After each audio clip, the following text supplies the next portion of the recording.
1976 metais Raseiniuose gimė grupė tapusi legenda – brolių Tautkų Rondo.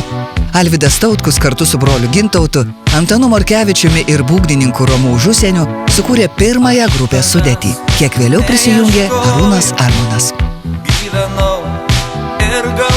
Iš viso per grupės istoriją suskaičiuota apie 30 muzikuojančių dalyvių ir komandos narių, įskaitant pučiamųjų instrumentų atlikėjus bei vokalistus. Komandą sudarė ne tik muzikantai, bet ir šokio grupė, garso operatoriai bei administracijos atstovai. Deja, šiandien jau netekome kai kurių grupės narių – Rolando Janavičiaus, Kęstučio Lušo, Roberto Griškevičiaus bei poeto Balio Sriubo.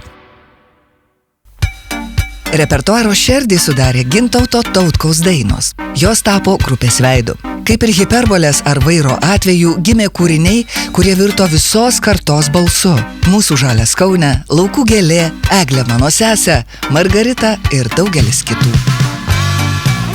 Mums svarbu istoriškai ir morališkai atkurti tikrąją brolių Tautkų Rondo istoriją. Prisiminti ir atgaivinti dainas, kurios lydėjo daugelį žmonių. Norime jas pristatyti naujomis aranžuotėmis, Raigardo Tautkaus šampaniniu Kauno choru ir Kauno miesto simfoniniu orkestru.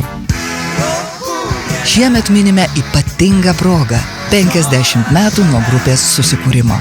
Ši sukaktis ne tik mūsų pačių, bet ir visos muzikos istorijos dalis.